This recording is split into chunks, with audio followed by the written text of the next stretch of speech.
بیننده آخرین خبرهای تاجیکستان و جهان در برنامه اخباری آزادی هستید. سلام. امروز 25 سپتامبر است. خلاصه گزارش‌های روز. امامعلی رحمان در سازمان ملل متحد راه حل جنگ در فلسطین را پیشنهاد کرد. او از جامعه جهانی خواست برای خاتمه جنگ سعی بیشتر کنند. وضع فاجعه‌بار امروزه در آن منطقه بار دیگر ثابت می‌سازد که قضیه فلسطین راه حل نظامی ندارد. روسیه و مهاجرانی که همسر و فرزندانشان شهروند این کشور هستند رحم نمی‌کند و آنها را از فرودگاه و گذرگاه‌های مرزی به وطن پس می‌گرداند. بحث بیرون شدن امریکا از افغانستان. وزیر کارهای خارجی را برای پاسخ ندادن به سؤال وکیلان سرزنش کردند. با ادامه جنگ و خونریزی در خاورمیانه از جمله نوار غزه، امامعلی رحمان رئیس جمهوری تاجیکستان از جامعه بین المللی خواست برای پایان دادن به این مناقشه چاره‌های مؤثر بیاندیشند. او روز 24 سپتامبر هنگام سخنرانی در نشست مجمع عمومی سازمان ملل متحد در شهر نیویورک گفت: وضع فاجعه‌بار امروزه در آن منطقه بار دیگر ثابت می‌سازد که قضیه فلسطین راه حل نظامی ندارد. عین زمان حمله‌های اسرائیل به لبنان و عملیات نیروهای آن در نوار غزه ادامه دارد. با گفته وزارت تندرستی حماس که امریکا و اتحاد اروپا آن را سازمان تروریستی می‌دانند، از زمان آغاز جنگ در ماه اکتبر سال گذشته تا کنون بیشتر از 50,000 فلسطینی و اکثرا زنان و کودکان در غزه کشته شدند. امامعلی رحمان همچنین راجع به افغانستان اظهار نظر کرد و گفت که تاجیکستان جانبدار صلح و ثبات پایدار و رشد اقتصادی همسایه کشور است. این دفعه او به تأسیس حکومت همشمول و جلب قوم‌های دیگر اشاره نکرد. و در نیم سال اخیر مقامات روسیه شیوه نوی آزار و اذیت مهاجران را پیش گرفتند که سالهای پیش کم مشاهده میشد. حالا مهاجران را از فرودگاه‌ها و دیگر گذرگاه‌های مرزی بر روسیه راه نمیدهند و به وطن پس میگردانند. حتی در این میان مهاجرانی که حق اقامت در روسیه را دارند و فرزندان یا همسرانشان شهروند این کشور هستند با چنین شیوه اخراج شدند. همکارم زرنگیز نوروزشاه با چند نمونه در این باره گزارش تهیه کرده است. با دلیل امنیتی نامناسب مصاحبان پنهان داشته می شود. داشتن شهروندی روسیه، کودکان خردسال و یا همسری روس دیگر نمیتواند برای به مشکل به روسیه راه یافتن یک مهاجر تاجیک کمک کند.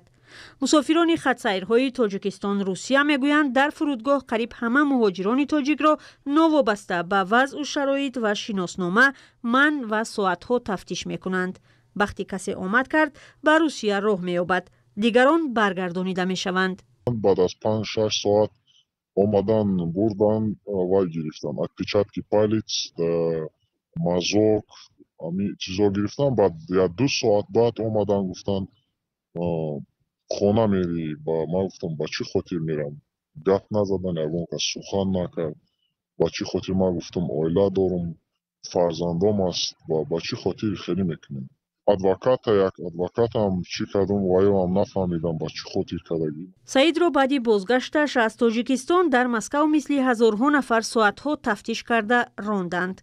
با وجود آنکه مهاجر تاجیک با شهروند روسیه ازدواج کرده و 4 فرزند و بناهن حق اقامت در روسیه را داشت، مرزبانان روس او را به یگان شرح و دلیل یک عمری از این کشور خارج کردند.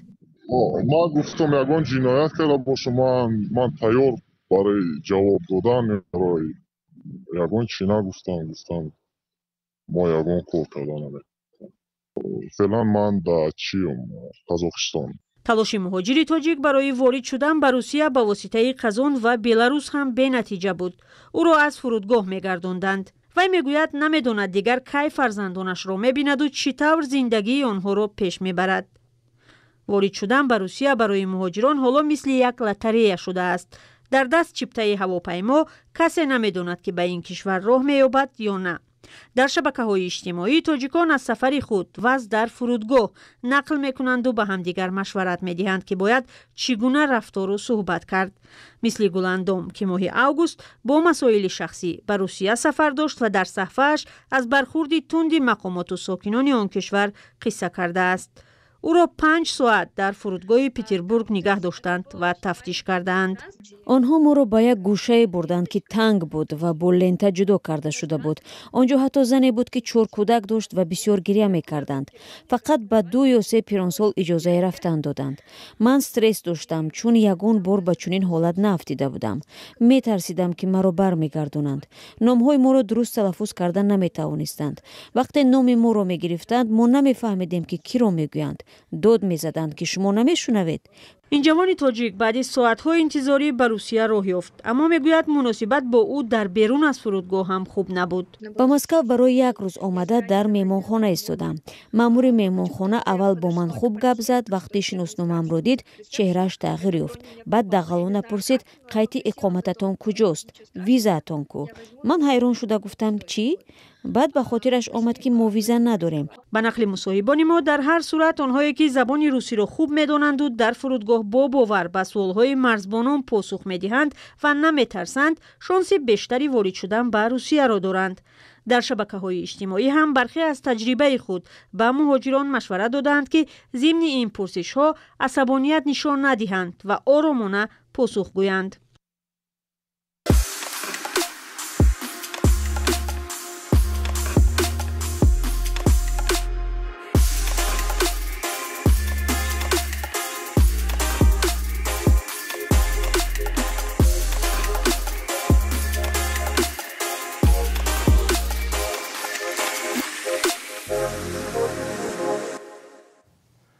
مجلس نمایندگان امریکا انتونی بلینکن وزیر کارهای خارجی را به بی‌اعتنایی به قانون و درخواست وکیلان متهم کرد و قابل سرزنش دانست.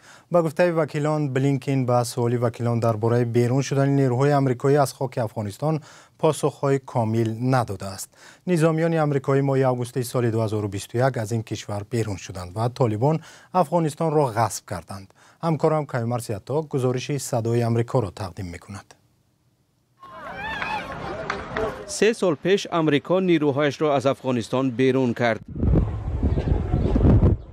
سوالها درباره شیوه بیرون بردن 123,000 افغانستانی همکار با سازمان‌های آمریکایی و حمله مرگ‌طلبانه که 13 نظامی آمریکا و 169 ساکن محلی در آن کشته شدند زیادند. کمیته همکاری‌های خارجی مجلس نمایندگان که از سوی حزب جمهوری‌خواه رهبری می‌شود، روز 24 سپتامبر انتونی بلینکن را به پاسخ ندادن به این سوال‌ها و به بی‌احترامی به وکیلان عیبدار کرد. پس از چند ماه دعوت، وزیر کارهای خارجی برای شاهدی دادن درباره خروج فاجعه بار از افغانستان حاضر نشد. مجبور شدیم او را از طریق دادگاه دعوت کنیم. با قرار دادگاه به احترامی کرد و برای پاسخ دادن نآمد.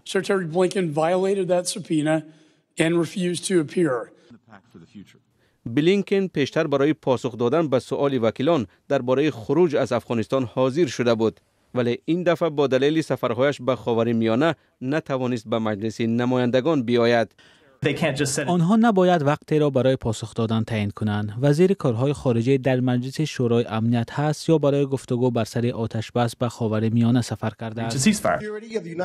جان بولتون سفیر سابق ایالات متحده در سازمان ملل در صحبت با صدای آمریکا گفته است که بیرون شدن فاجعه بار از افغانستان نتیجه تصمیم‌های پی در پی نادرست بود.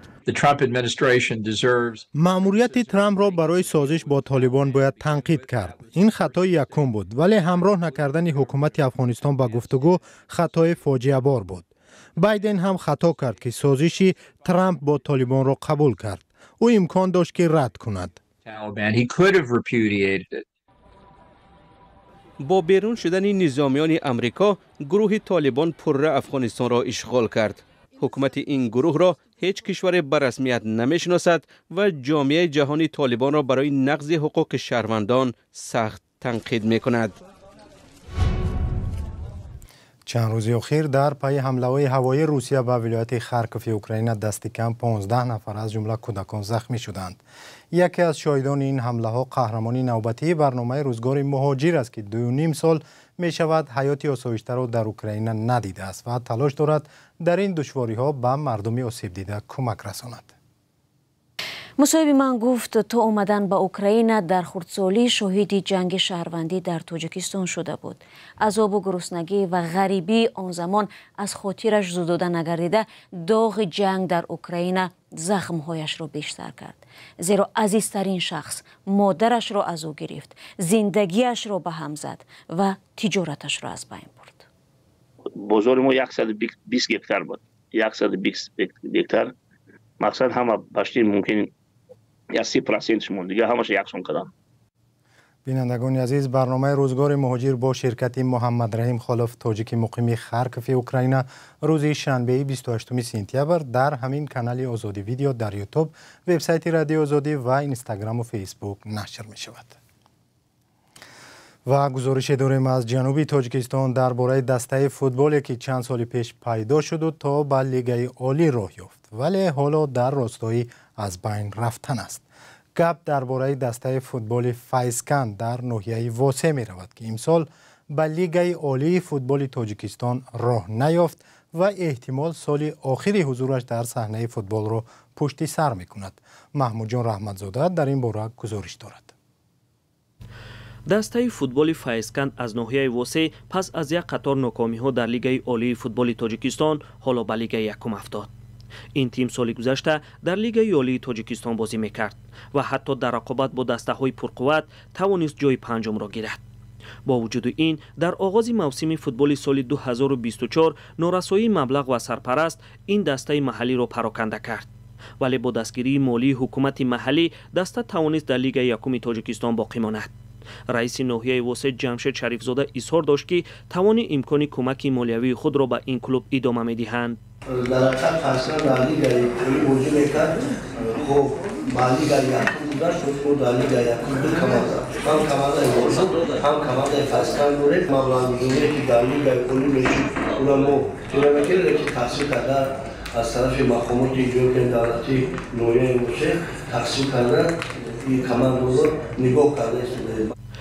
در شبکه‌های اجتماعی ناکامی‌های پیوسته دسته فیضکند مورد بحث قرار گرفته است. از 16 بازی دسته تنها 3 پیروزی و 2 مساوی به دست آورده 11 باخت ثبت کرده است. در نتیجه فیضکند در بین 13 دسته لیگ یکم در جای 12 قرار دارد. سابق سرمربی این کلوب جمال‌الدین مجیدوف گفته است که با چنین نتیجه‌ها فیضکند می‌تواند تماما از بین رود. اما رهبریت دسته تاکید می‌کند که باخت‌ها سبب‌های مشخص خود را دارند. در اون معامله که پرابلم نیست، روز اون بچه‌ی یوش مالی گرفتیم کاملا درست است. بچه‌ی یوش مالی داره کیو نایسیسان در شبکه هم وقت این اساس ایو روز ما و باخویش رئیس نویا بدی مو بچه مالی گرفتیم بچه جوان گرفتیم همین تو کاملا دیگه کار داره چی رفته دیگه روز یوری چیز نه تیشه که اون وقت دسته فیضکند سال 2018 در جماعت رودکی ناحیه واسه تأسیس یافته در مدت کوتاه به لیگ عالی راه یافت. اما پس از 6 سال دسته اکنون در لیگ یکم و در زینه‌های آخر قرار دارد.